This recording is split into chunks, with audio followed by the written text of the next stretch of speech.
Akan tetapi, dengan tindakan yang Bruno buat ketika tu, benda tu dah membuatkan kerajaan Sarawak semakin marah terhadap Bruno dan nama Bruno Mansell dimasuk.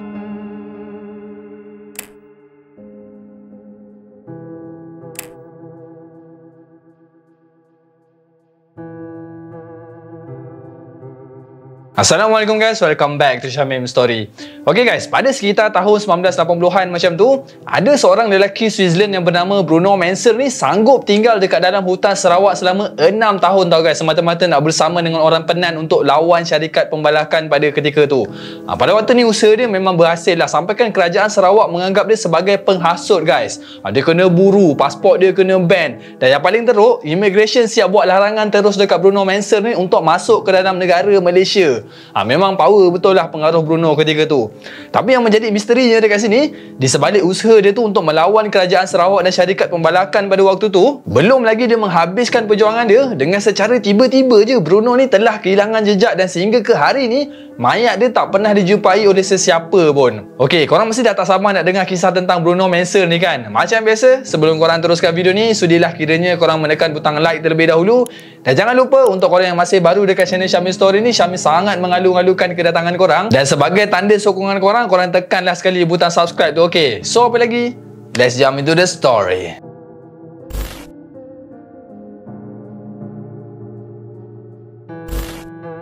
Okay guys, Bruno Mansell adalah seorang lelaki Switzerland yang lahir pada tahun 1954 dekat sebuah bandar yang dikenali sebagai Basel. Okay, untuk mengenal korang, sejak muda lagi kan, Bruno ni dikenali dengan sifat kesederhanaan yang ada dalam diri dia tau. Yang di mana selepas dia menamatkan zaman persekolahan dia jadi seorang pengembala kambing. Dia makan apa ada, tidur dekat dalam pondok kecil. Tapi itu bukanlah bermakna Bruno ni tak sukakan kejayaan tau guys. Kalau ikutkan, dia nak juga berjaya sama macam kawan-kawan dia yang lain, nak hidup senang apa semua. Cumanya Bruno ni nak cari satu kehidupan yang betul-betul semula jadilah. Sebab apa yang dirasakan ketika tu juga kan, bila mana dunia ni semakin moden, semakin banyak pencemaran bunyi bising apa semua tu kan, akan menjadikan diri dia lebih serabut. Jadi dia tak suka semua benda tu guys. Kalau nak senang faham, Bruno ni memang jenis nature punya orang lah. Jadi pada tahun 1980-an, disebabkan nak cari alam semula jadi yang betul-betul pure punya, waktu ni Bruno dah mula berminat dengan budaya orang asli Asia Tenggara tau guys. So dia pun buatlah research untuk tahu jenis-jenis orang asli yang ada dekat Asia Tenggara ni.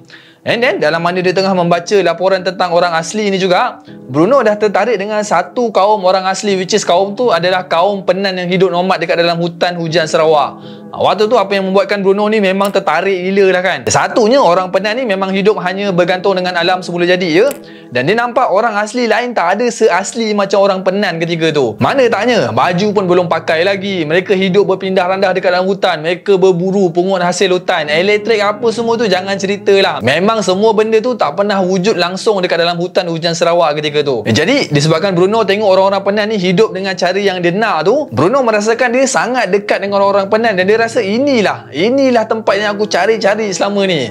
So pada tahun 1984, ketika usia Bruno mencecah 30 tahun waktu tu, dia buat keputusan yang paling gila dalam hidup dia, yang di mana Bruno telah terbang dari Switzerland menuju terus ke Sarawak untuk mencari suku Penan dekat sana.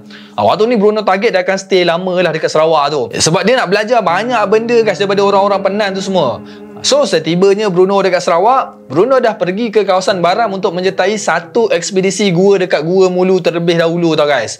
Time ni dia dah plan dah. Selepas dia menghabiskan ekspedisi Gua Mulu tu, target seterusnya dia akan masuk pula ke kawasan pendalaman. Jadi selepas beberapa hari Bruno menghabiskan masa dia dekat Gua Mulu tu, Bruno terus masuk ke dalam hutan Sarawak, dan dia berjumpa terus dengan seorang pemimpin ataupun pelindung kepada suku Penan yang bernama Along Sega. So waktu ni Bruno pun mintalah kebenaran dekat Along Sega ni, dan dia cakap, boleh tak saya join kumpulan awak? Along Sega ni pun cakap lah balik, okey, kalau awak sudi apa salahnya, you are welcome, dia cakap. Jadi kehadiran Bruno dalam suku Penan ni sangat disambut baiklah oleh orang-orang Penan tu semua. Diorang semua gembira tau guys ketika tu, disebabkan Bruno ni cepat menyesuaikan diri dia dengan kehidupan diorang. Waktu ni jugalah Bruno banyak belajar benda-benda baru tau. Dia belajar bahasa Penan, belajar cara berburu, tangkap ikan, tidur bawah pondok daun, dan macam-macam lagi. Sampai kan hanya beberapa bulan je Bruno follow kaum Penan ni, mereka gelarkan Bruno ni sebagai lelaki Penan putih, dan merasakan Bruno ni bukanlah orang asing lagi dalam komuniti Penan. Mana tanya, Bruno ni sangat menghormati apa sahaja yang orang Penan ni buat tau guys. That's why lah diorang memang suka gila dengan Bruno Bruno tu. Orang Penan ni hidup nomad berpindah randah pun dia ikut. Orang tu pergi memburu guna sumpit dia ikut. Waktu tu kiranya totally kehidupan Bruno ni samalah seperti orang-orang Penan tu.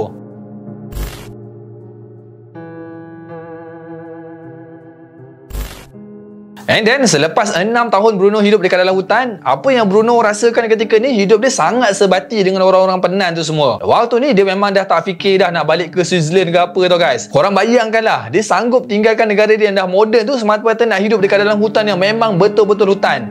Masalahnya dia punya hutan tu bukan biasa-biasa guys. Level hutan dia tu memang tahap hutan yang zaman batu punya. Akan tetapi selepas 6 tahun Bruno selesa dekat dalam hutan tu, dia merasakan kehidupan orang-orang Penan ni semua dah mula tercemar dengan aktiviti-aktiviti pembalakan yang sangat tidak terkawal ketika tu. Pokok-pokok besar dah mula dipotong, bunyi bising daripada chainsaw, bunyi excavator, jentolak apa semua and macam-macam lagi. Okay, untuk pengetahuan korang, syarikat pembalakan besar ni sebenarnya telah pun mendapat lesen dari kerajaan negeri untuk buat aktiviti-aktiviti pembalakan ni semua. Tambahan pula, aktiviti pembalakan ni juga adalah salah satu sumber ekonomi yang dah generate jutaan ringgit daripada hasil pembalakan tersebut. That's why lah aktiviti pembalakan tu semakin lama semakin meluas dekat dalam hutan tu. Tapi masalahnya dekat sini, walaupun kerajaan telah meluluskan aktiviti pembalakan dekat sana, hutan tu adalah tempat tinggal orang Penan guys. Dan kerajaan sendiri tahu tau sebenarnya dalam hutan tu ada orang Penan duduk. Jadi efek daripada aktiviti pembalakan tu juga dah membuatkan kehidupan kaum-kaum Penan ni dah mula terjejas. Diorang dah hilang tempat tinggal, sungai dah tercemar, binatang-binatang dah mula lari sebab bunyi bising daripada aktiviti pembalakan tu. Bukan tu je, anak-anak Penan yang sehat sebelum ni pun dah mula kekurangan makanan guys. Adalah hutan ni adalah punca utama untuk mereka semua teruskan hidup dekat dalam hutan tu kan. Apa yang Bruno nampak, kalaulah dia tak buat sesuatu atas apa yang berlaku ni, seluruh budaya Penan dekat dalam hutan tu lama kelamaan akan pupus. Jadi dengan memikirkan nasib orang-orang Penan tersebut, Bruno mengambil langkah berani yang di mana dia telah membuat sekatan jalan balak bersama dengan orang-orang Penan tu untuk hentikan pengeluaran balak daripada hutan. Diorang bina penghadang jalan, diorang baring atas jalan tu, diorang pasang spanduk save our forest, stop logging and macam-macam lagi. Sampaikan dengan usaha yang dilakukan oleh Bruno ni dah mendapat perhatian oleh media-media tempatan tau guys. Waktu ni Bruno memang sukalah media-media ni cover tentang cerita kes pembalakan ni. Sebab dia memang nak dunia luar tahu tau apa sebenarnya yang terjadi dekat dalam hutan hujan Borneo ketika tu. Jadi disebabkan di dada-dada akhbar kecohnya pasal Bruno yang digelar Mak Saleh gila ketika tu, benda tu sedikit sebanyak dah memberikan impact tau guys dekat kerajaan Sarawak. Sebab yelah, benda tu dah membuatkan nama baik kerajaan pun dah tercalar disebabkan si Bruno ni. Waktu tu kerajaan Sarawak di bawah pimpinan Tan Sri Abdul Taib Mahmud memang menganggapnya Bruno ni sebagai penghasut lah. Dia cakap apa yang Bruno cakap tak betul. Bagi kerajaan, aktiviti pembalakan yang terjadi dekat Sarawak ni adalah sumber ekonomi penting bagi kerajaan. Ekonomi pun ekonomi juga kan. Tapi bagaimana dengan nasib orang-orang Penan tu semua? Okey, walaupun berbagai tekanan yang dah diberikan dekat Bruno dengan orang-orang Penan yang ada dekat kawasan hutan tu tak pernah sekali pun berhenti untuk melakukan sekatan demi sekatan. Sepanjang bermulanya sekatan jalan ataupun blokade yang dibuat oleh Bruno sebelum ni, dia dah berjaya sekat 40 jalan balak di seluruh kawasan Baram, Limbang dengan Belaga. Which is kawasan yang Syamil sebutkan tu kawasan yang ada dekat Sarawak lah. Akan tetapi, walaupun nampak usaha Bruno ni macam berhasil kan, sebenarnya dalam masa yang sama juga berpuluh-puluh kawasan baru juga dah diteroka oleh syarikat pembalakan tu. Diorang sebenarnya langsung tak menghiraukan suara Bruno dengan orang-orang Penan ni semua tau guys. Jalan sana dia sekat, orang buat jalan lain pula. Jadi disebabkan hak orang Penan ni semakin diabaikan, Bruno telah pun menulis surat ke luar negara untuk memberitahu dekat dunia luar apa sebenarnya yang terjadi dekat Sarawak. Antaranya dekat NGO alam sekitar, wartawan dan juga ahli politik Switzerland sendiri. Waktu tu Bruno buat laporan kemas-kemas, dia sediakan gambar sekali orang-orang Penan, penerbangan balak, penerbangan hutan apa semua tu, and dihantar semua laporan tu dekat Switzerland guys. Akan tetapi dengan tindakan yang Bruno buat ketika tu, benda tu dah membuatkan kerajaan Sarawak semakin marah terhadap Bruno dan nama Bruno Mansell dimasukkan terus guys ke dalam senarai larangan immigration atas sebab dia mengancam keselamatan negara. Korang tengoklah sampai macam tu sekali Bruno kena kan. Padahal orang tu tak pernah bawa senjata pun. Paling-paling pun dia akan bawa sumpit untuk memburu. Tak pun dia akan bawa kamera ataupun buku nota untuk catat segala jernih dia. Kiranya dia ni memang dah kena blacklisted teruk lah ketika tu. Okay, kemudian pada tahun 1990 pula, keadaan ketika tu jadi semakin tegang lagi guys. Apa yang terjadi waktu tu, orang-orang Penan yang buat sekatan dah mula diserang. Ada yang kena tangkap. Dan yang paling malang je pada waktu tu, Bruno memang tak dapat pun nak join orang-orang Penan ni semua disebabkan dia dah jadi buruan kerajaan. Jadinya disebabkan dia terpaksa menyuruh and dia tak boleh nak buat apa lagi ketika tu, dengan berat hati selepas 6 tahun dia tinggal bersama dengan orang Penan tu semua kan. Akhirnya dia terpaksa balik semula ke Switzerland untuk meneruskan kempen dan perjuangan hak-hak orang Penan ni dekat Switzerland pula. Habis tu dekat dalam Sarawak pun dia dah tak boleh nak buat apa lagi kan. Kalau lah dia expose diri dia juga, confirm dia kena serang ataupun kena tangkap waktu tu. Okay guys, macam yang Syamil cakap tadi, Bruno ni kan dah jadi buruan pihak berkuasa, betul tak? Jadi macam mana dia nak balik semula ke Switzerland tu? Waktu ni korang tahu tak, untuk nak selamatkan diri dia daripada pihak berkuasa tu, daripada Baram tu, Bruno sanggup berjalan kaki keluar daripada Malaysia melalui jalan hutan terus ke Kalimantan. Dia dah tak ada choice lain dah, sebab immigration dah sekat perjalanan dia waktu tu guys. So daripada Kalimantan tu, akhirnya dia berjaya balik ke Switzerland dengan selamat.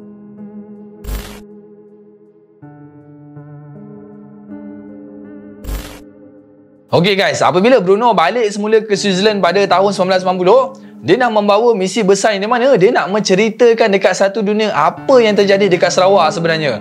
So apa yang dia buat ketika tu? Dia ceritalah dekat orang ramai tentang pemusnahan yang berlaku dekat hutan hujan Sarawak. Dia bagi talk, dia tunjukkan segala bukti yang boleh membantu orang-orang Penan ni untuk mendapatkan keadilan. Waktu ni orang anggap Bruno ni macam pahlawan alam sekitar tau guys. Tapi bagi Bruno ni bukanlah dia nak nama pun atas apa yang dia perjuangkan tu. Dia cuma nak tolong orang-orang Penan tu je. Kemudian pada tahun 1991, Bruno dah menubuhkan satu organisasi yang bernama Bruno Menser Fund ataupun BMF dekat Basel, Switzerland.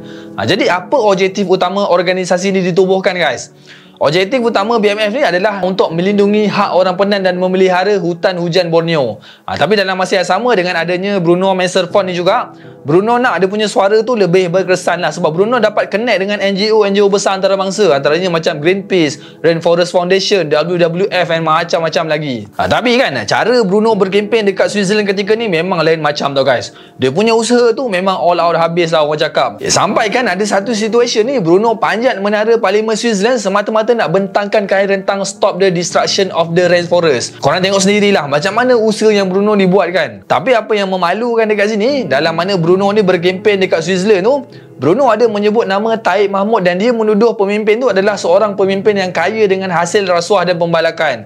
Waktu tu memang ramai jugalah yang dah mula benci dia. Bukan setakat pemimpin dekat Malaysia je, pemimpin-pemimpin luar pun ikut benci dengan tuduhan yang Bruno buat tu. Selain tu, dekat Eropah juga, Bruno ni dah menjadi wajah utama gerakan Save Sarawak Rainforest tau guys. Waktu ni dia dah mula dah usulkan masalah dekat orang yang lebih besar, antaranya dekat Parlimen Jerman, Parlimen Perancis, Belanda. Dan dalam masa yang sama, dia minta kerajaan barat untuk hentikan terus ataupun sekat kemasukan kayu balak daripada Sarawak ke Eropah. Dan surprisingly, walaupun sekatan tu tak dilakukan secara menyeluruh, tapi Bruno berjaya juga bagi impak yang besar dengan sekatan yang diminta tu. And then tahun demi tahun berlalu, walaupun dah capai banyak benda yang dia buat dekat Eropah untuk orang-orang Penan ni semua, dalam masa yang sama, Bruno ni masih ada lagi rasa bersalah tau guys terhadap orang-orang Penan ni semua. Mana taknya, semasa orang-orang Penan ni masih berjuang berlawan dengan syarikat pembalakan sebelum ni, Bruno ni terpaksa pergi juga tinggalkan Sarawak dalam mana Penan-Penan lain tengah berjuang. Habis tu nak buat macam mana kan? Sejak 1990 lagi, nama Bruno ni dah disenara hitamkan oleh kerajaan Sarawak. Bukan setakat kerajaan Sarawak je, even dia nak masuk ke Malaysia sekalipun, dia tak dibenarkan untuk buat benda tu. Tapi bagi Bruno, benda tu bukanlah satu halangan pun bagi dia. Walaupun orang cakap benda tu memang masalah besar lah kan, tapi Bruno ni bertekad juga. Dia cakap walau apa cara sekalipun, dia nak juga masuk balik ke Sarawak untuk berjumpa dengan keluarga Penan dia. Jadi daripada situ, Bruno merancang semula perjalanan dia dan dia plan dia nak masuk balik ke Sarawak semula secara rahsia, sama macam dia keluar melalui Kalimantan dulu. Benda ni memang agak mencabar lah. Sebab apa? Dia akan redah masuk ke dalam Malaysia secara haram tau guys.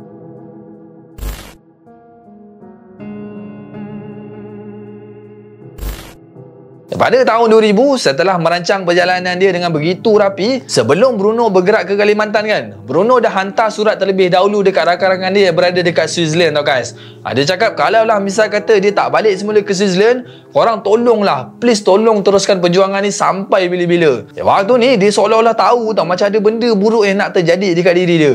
And then setibanya Bruno dekat Kalimantan, Bruno telah meredah laluan hutan untuk masuk ke sebadan Sarawak. Laluan yang digunakan ketika tu adalah samalah seperti laluan dia keluar 10 tahun yang lepas.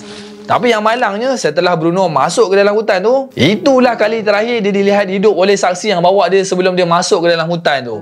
So selepas daripada kehilangan dia tu, bermacam-macam usaha dah dilakukan untuk mengesan keberadaan Bruno. Even pasukan pencari dari Switzerland dan Indonesia dah masuk sampai ke kawasan pedalaman Baram sekalipun, mereka semua langsung tak menemui jejak dan apa-apa bukti tentang keberadaan Bruno. Bruno hilang macam tu je guys. Jadi waktu ni memang macam-macam spekulasi timbul lah. Ada yang cakap dia diserang binatang buas, ada yang cakap dia jatuh ke dalam gaung, dan yang paling kontroversial sekali, orang anggap yang kehilangan Bruno ni ada bersangkut paut dengan syarikat pembalakan dan kerajaan negeri Sarawak sendiri. Yelah, sebab sebelum ni kan dia memang dah wanted gila dan sangat berpengaruh kan. That's why lah orang kaitkan kehilangan Bruno ni dengan benda tu semua. Itu belum cerita orang kaitkan dengan pembunuhan lah apalah. Untuk mengetahui korang, dalam mana usaha pencarian Bruno ni masih lagi giat dijalankan, orang-orang Penang ni pun dalam masa yang sama menjalankan pencarian dekat dalam hutan dengan cara mereka sendiri. Diorang cari dekat sekitar hutan, diorang buat acara ritual dan macam-macam lagi.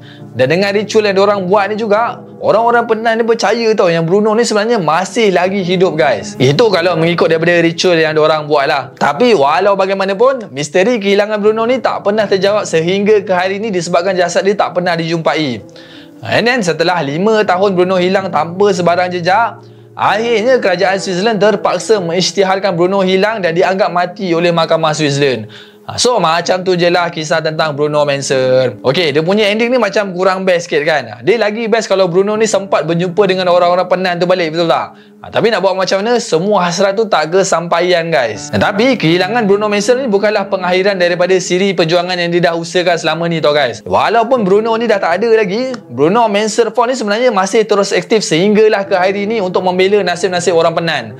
Antaranya organisasi ni membantu orang Penang dedahkan aktiviti pembalakan haram, lindungi hutan Borneo, dan BMF ni jugalah yang menjadi sebuah organisasi yang berperanan membongkarkan kekayaan luar biasa keluarga Taib Mahmud. Daripada aset keluarga yang ada dekat dalam negara sampailah aset jutaan dolar yang ada dekat luar negara yang dikaitkan dengan hasil balak Sarawak. Selain tu kan, selain daripada meninggalkan legasi Bruno Menser Fond tu juga, bagi orang Penang, nama Bruno ni menjadi satu nama yang diingati oleh kaum Penang. Walaupun Bruno ni bersama dengan orang Penang dalam waktu yang singkat je, tapi dia punya usaha untuk mempertahankan maruah Penang itulah yang paling diingati sampai sekarang ni. Terima kasih korang sebab korang dah tengok video ni sampai habis. Untuk pengetahuan korang juga kan, cerita tentang Bruno Menser ni dah difilmkan tau pada tahun 2019 yang bertajuk The Story of Bruno Menser. Tapi dalam kisah tu dia ada sedikit olahan lah. Ada scene dramatik sikit, ada jalan cerita yang diubah sikit. Kalau korang nak tengok cerita tu, korang boleh cari sendirilah dekat internet. Terima kasih sebab korang dah tengok video ni sampai habis. Berjumpa lagi kita di video akan datang. Terima kasih. Assalamualaikum. Bye bye.